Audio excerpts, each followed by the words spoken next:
அனைவருக்கும் வணக்கம். நான் திருப்பத்தூரில் இருக்கும் டொமினிக் சாவியோ மேல்நிலைப் பள்ளியில் படித்து வருகிறேன். எனது குழுவின் பெயர் கலீலியோ. நான் செய்தித்தாளை படித்த பொழுது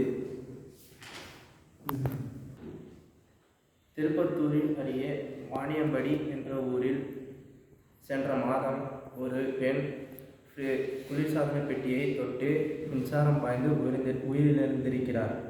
அதனை கண்டு எனது அறிவின் யோசனையை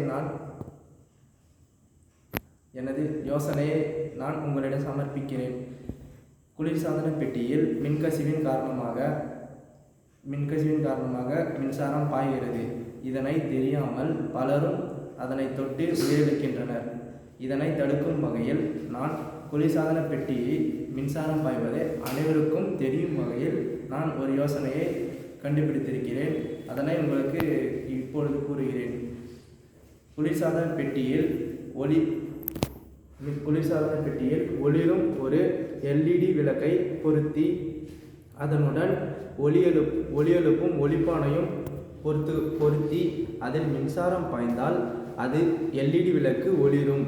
மேலும் அதன் ஒளி எழுப்பும் ஒளிப்பானும் சத்தம் எழுப்புவதன் காரணத்தினால் பலரும் அதனை கண்டு எச்சரிக்கையாக அதனை தொடாமல் தங்கள் உயிரை பாதுகாத்துக் கொள்வர். அதன் காரணமாக அவர்கள் குடும்பத்தில் இருக்கும் நபர்கள், குழந்தைகள், விலங்குகள் ஆகிய அனைவரும் அதனை கண்டு அதனை தொடாமல் எச்சரிக்கையாக இருப்பார்கள். இது நமக்கு மட்டுமல்லாமல் அனைவருக்கும் பயன்படும் ஒரு விஷயமாகும், ஒரு யோசனையாகும்.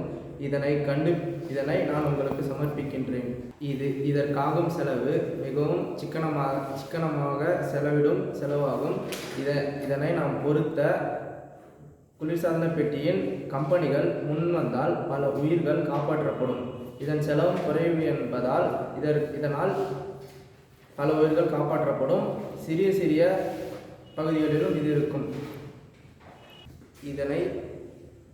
இது புதிய குளிர்சாதன பெட்டியில் மட்டும் இல்லாமல் பழைய குளிர்சாதன பெட்டியிலும் அதற்கு தகுந்த நிபுணர்களை அழைத்து அதனை நாம் எளிதாக பொருத்தி கொள்ளலாம்.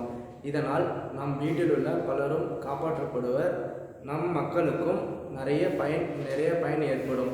இந்த யோசனையின் முக்கிய காரணம் பல உயிர்கள் காப்பாற்றப்பட வேண்டும் என்ற காரணத்தினால் நான் இதை கண்டுபிடித்துள்ளேன். அனைவருக்கும் நன்றி.